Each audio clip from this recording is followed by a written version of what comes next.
Okay, so today we're going to harvest our first potato tower, and it is September 4th. We planted these in April, and we've seen a whole lot of videos on YouTube that suggested that growing potatoes in a tower would increase the yield per square foot on the ground.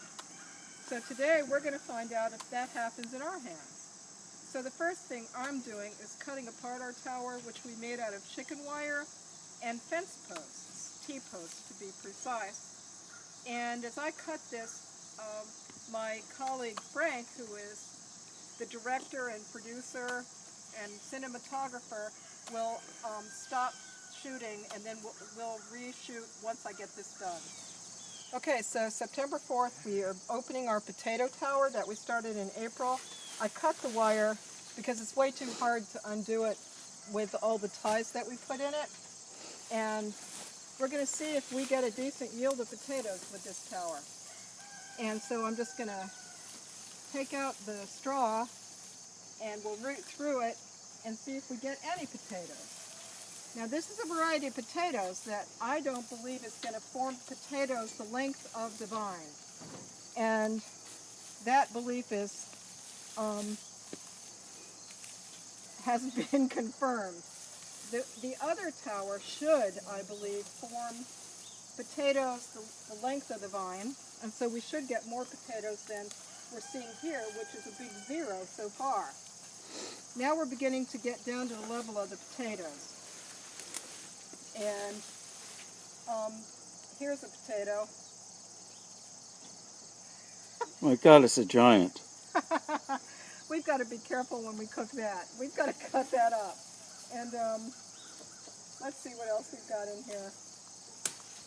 This potato tower, unlike those that we've seen on YouTube, is not yielding more per square foot. In fact, it's yielding less than I could put on the ground in 1 square foot or 3 square feet, whatever. So I'm enjoying this second failure. Down here in this wet part of the straw, we have a nice crop of slugs, as you can see. But the potatoes are elusive at best, and the slug population is incredible. So as I dig deeper, I'm beginning to get some potatoes. Here's a potato. This is a Katahdin potato. And here's a slug that's about the size of that first potato. Here's another potato. So again, despite the fact that many YouTube people have had a lot of success with their potato towers using this kind of potato, in our hands, we are getting some, but not many. And I will continue to dig through here. The broken down straw we will use in the raised beds. But I'm seeing some decent, can you see those potatoes, cinematographer? No. I'm seeing some decent potatoes. That one got slugged, I believe. Some decent sized potatoes, but this was not something that I will not plant Katahdin potatoes again in a potato tower, because the amount of effort that it took to build this amusement piece, which is really an experiment, does not warrant the yield that it got. So despite the fact that there are some usable potatoes in here, we spent a lot of time and effort putting this thing together. And, you know, we'll have a meal or 2 or 3 out of this, but the potato size is relatively small, and I'll finish harvesting and then we'll look at the total yield for this thing. One shake of the dog's tail. Okay, so this is the total harvest from tower number 1, which looks to me to be 4 pounds-ish, maybe 5. There are some decent sized potatoes in there along with some cute ones that you pay extra for in the grocery store. So now we're on to tower number 2. Stop.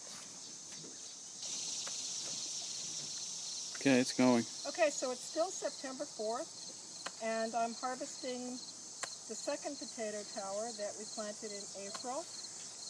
And hopefully we'll get more than we did in the first, which is a different variety of potatoes. So we'll see if in fact this is more to our liking vis-a-vis a harvest. As before, what I'm doing is cutting the chicken wire. And you may hear chickens in the background because the chicken house is right next to us where we're working. But I think they've acclimated to our mumbling and our movement, so I don't think we're going to hear too much from them.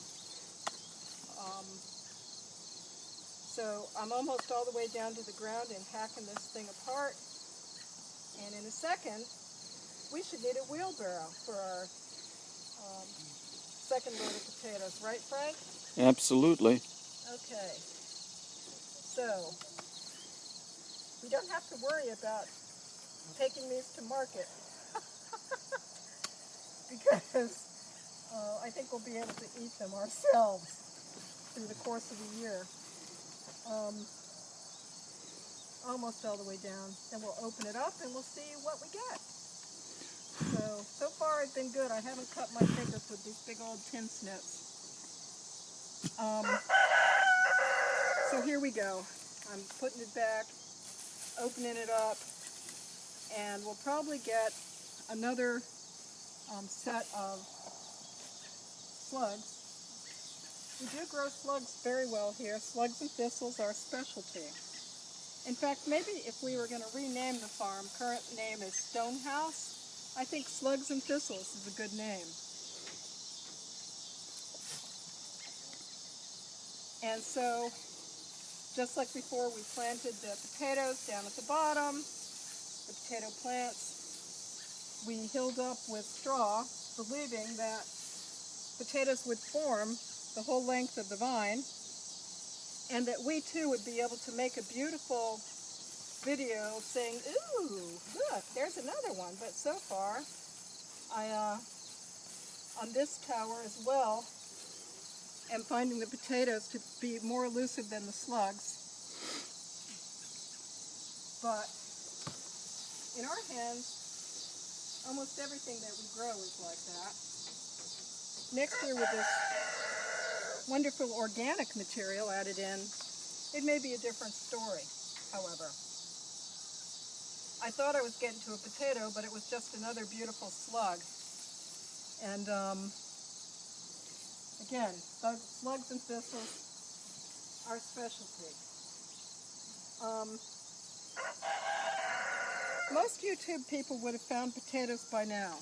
I'm not sure if they're always honest or if they're lacing their potato towers with potatoes from another source, because so far I'm almost down to the dirt layer, and again, it's a big bust, this second potato tower with a different potato variety. Utz potato chips and Martin's potato chips will not be knocking on our door to come and take our product. And here is a potato. It's actually beautiful. Its skin is harsh, and it's a decent sized potato. But again, the amount of work that we went to build this little amusement piece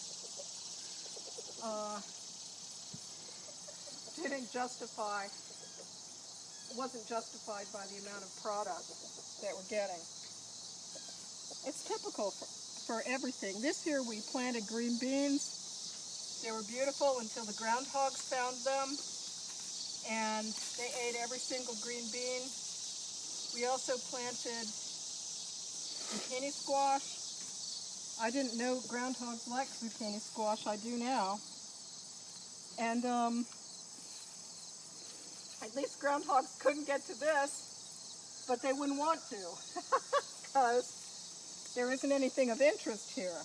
This is probably why they left this alone. So we've removed 85%, I would guess, of the straw, and so far we've gotten 2 potatoes. They were not in the straw layer, they were in the ground layer. 3 potatoes, 4 potatoes. They're beautiful potatoes. But